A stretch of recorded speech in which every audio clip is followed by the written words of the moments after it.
Hi, I'm Jessie Lynn McBains, also known as Rust Belt Jessie. I currently do a zine called Reckless Chance, as well as a bunch of one-shot things from time to time. And I've been asked to answer a few questions about my zines and zines in general. As far as why I started making zines, I've been making zines since I was 12 in 1994.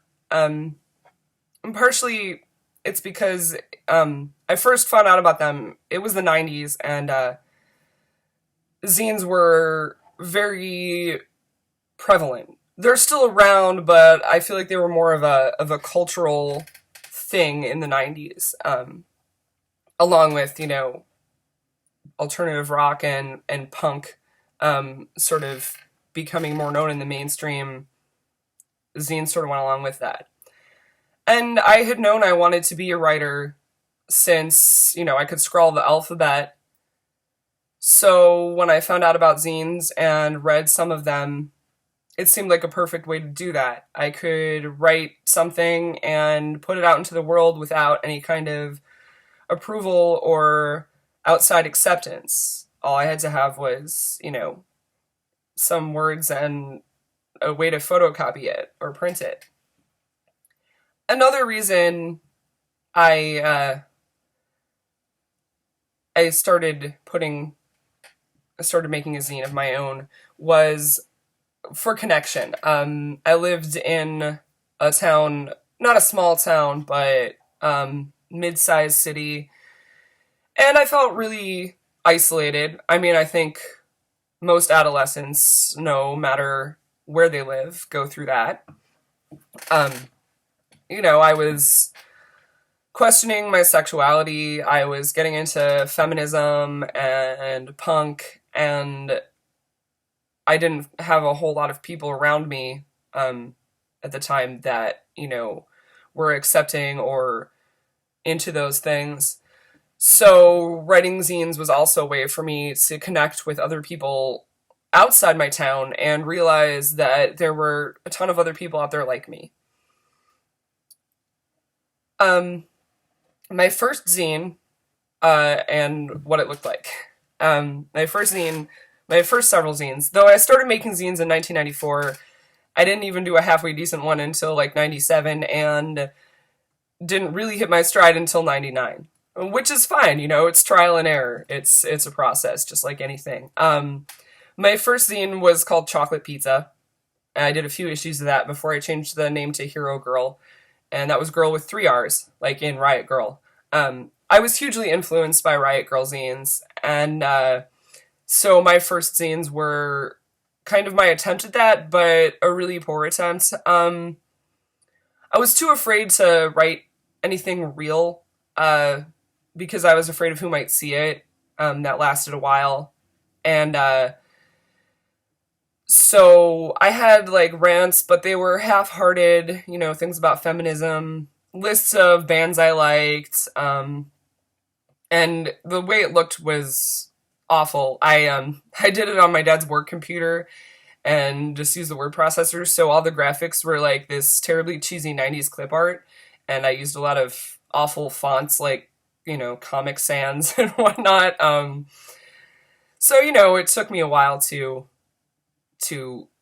get into doing anything that I could really say I was proud of. And then, what moment in my zine making history am I most proud of? There's a lot of them.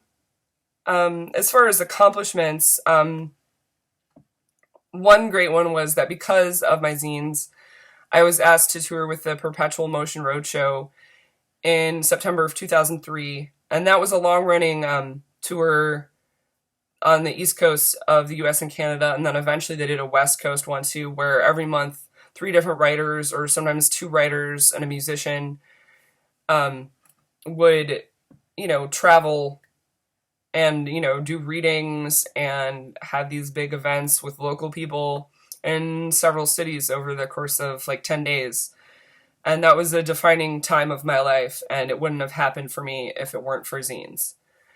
Another more recent one is kind of silly, but one of my zines from a couple years ago, issue number 19 of Reckless Chance, Um, I sent it out to a lot of places to review, and it got a lot of good reviews, but particularly I was happy about it getting a good review in Maximum Rock and Roll, which, if you don't know, is a really long-running punk rock fanzine.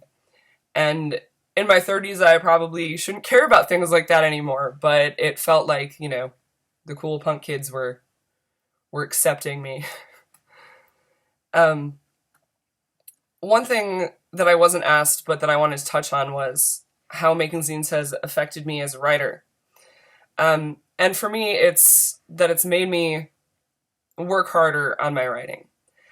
Because when I'm writing something to publish in my zine, I don't have an editor except for myself, and I'm in complete control, so if it ends up being subpar, I can only blame myself.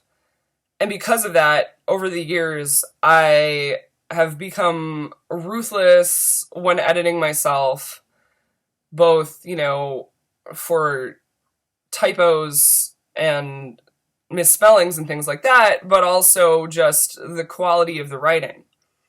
And Aaron Comet Bus, who has done the zine Comet Bus since the 80s, had this little thing he wrote called The Call to Arms a couple years ago, which is sort of a manifesto for self-publishing. And here's a little excerpt from it. If we can't present a more vital, more virile, more varied alternative to the mainstream, we're the ones who should quit. If we're not speaking to our own communities and for our own communities while reaching out to people we've never met, then what's the point? If we're not capturing the spirit of the times and the stories of the lives around us, not getting other people involved and providing an outlet for their work, not learning to collaborate and improving ourselves in the process, if we're not learning from our mistakes, grammatical or otherwise, instead of repeating them or touting them as a badge of pride, no one needs a Xerox of your diary unless it's really juicy and dark. The point of publishing is communication, so what you put out to the world should speak to the public. It should be legible, it should be sexy, it should tell the readers something not just about you, but about themselves too. If it doesn't, don't waste the ink or anyone else's time. That sounds a little harsh, but when I read that, I sort of said, amen. Self-publishing doesn't have to be less than the mainstream. In fact, it can be even better. So what practical tips do I have for someone making their first zine? Honestly, just go crazy. I know what I just read was like, you gotta be great, but if you're making your first zine, be passionate about it, but don't worry too much, because if you keep doing it, you will get better, just like anything else. And there are many ways to do zine layouts. You can do it all with some layout design program on the computer. You can do it all by hand with glue sticks and scissors and old magazine collages and, cut and paste style. I tend to do a combo of both. That's what works best for me. I type it on my computer and do the basic layout that way, but then I print out the text and get together any graphics I want to use and do the final layout by hand, cut and paste. And for more tips, more that I could possibly give you in this short video, I recommend the book Stolen Sharpie Revolution. It's by Alex Reck. It's been around for several years now. This is the 5th edition already, that just came out last year. And it's full of everything from tips for layout and design to tips for using the post office, making photocopies, and it has a list of resources in the back as well. So, and it's not very expensive, so I would definitely recommend checking out Stolen Sharpie Revolution. And then finally, what is the role of the zine today, and what does the zine community offer? The role of the zine today is huge. There are some jaded oldsters people my age or older who were involved in zines in the 80s or 90s who like to say that zines are dead because of the internet. Um, which is crazy to me because I actually think that not necessarily that more people are making zines now, but they're easier to find. You know, you can go online and search for zines and you'll find people selling them on their Etsy's. You'll find, zine specific blogs and websites where people review zines or post about zines. And this way you can, communicate with people all over the world, and find out about zines that before the internet was the way it was now, you might never have known about. And just like not everyone gave up their hard copy books for, Kindles, not everyone has given up zines for blogs. In fact, many of us do both. And as far as what the zine community offers, it's hard to talk about the zine community as one monolithic thing because there are so many people all over the world that do this. But it does offer a lot of friendship and connection. I have made some of my best friends of my whole life because of my involvement in zines. And just like any community or subculture, there are some not so great people involved, but I think the great people outnumber them. And just make zines, get them out there. If you read a zine you really like, by all means, contact the creator.